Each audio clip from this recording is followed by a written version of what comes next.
विजय माल्या का एक दौर ऐसा था जब उसे आईपीएल से लेकर एयरलाइंस तक, शराब से लेकर शान शौकत तक के लिए जाना जाता था। लेकिन अब वही माल्या देश की सबसे बड़ी आर्थिक धोखाधड़ी का चेहरा बन चुका है, भगोड़ा बन चुका है। 9 साल बाद जब देश उसे वापसी की राह देख रहा है तो माल्या के पॉडकास्ट ने देश भर में हड़कंप मचा दिया है।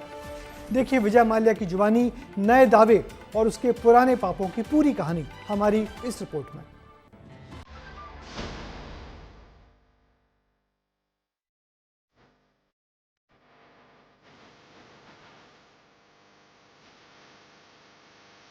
विजय माल्या, एक नाम जो अब देश की सबसे बड़ी आर्थिक धोखाधड़ी की पहचान बन चुका है।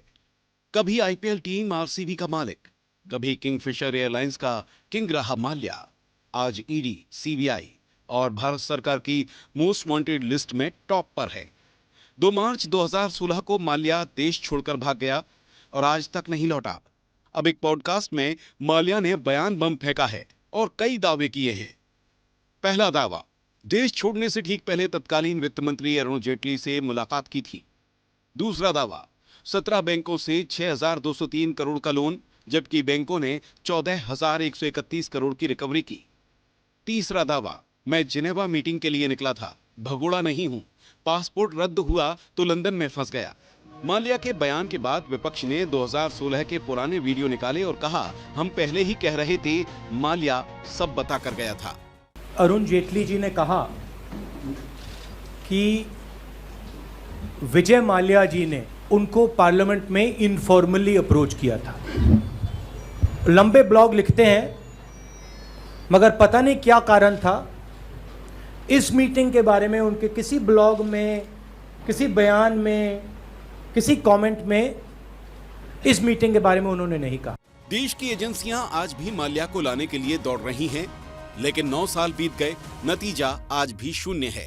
6,000 करोड़ से ज्यादा का लोन और जवाबदेही का खेल सियासत की चौखट पर उलझ गया है।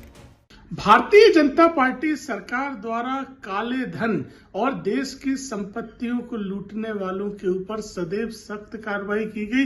ये तो कांग्रेस की सरकारों में होता था, जहां भ्रष्टाचारियों के साथ मिली भगत की जाती थी, रेड कारपेट करके उनके लिए रास्ता बनाया जाता था। और अब जब ऐसे भगोड़े, जिन्हें देश ने, सरकार ने कार्रवाई करी है और सरकार जिन्हें ढूंढ रही है, जिनकी संपत्तियों को रास्तात कर दिया गया है, अब ऐसे भगोड़े अगर कोई झूठा आरोप लगाए तो ऐसे आरोपों का कोई मतलब नहीं होता है। विजय माल्या आप कह रहे हैं कि मैं भगोड़ा नहीं हूं, अरुण जेटली को बता के गया था।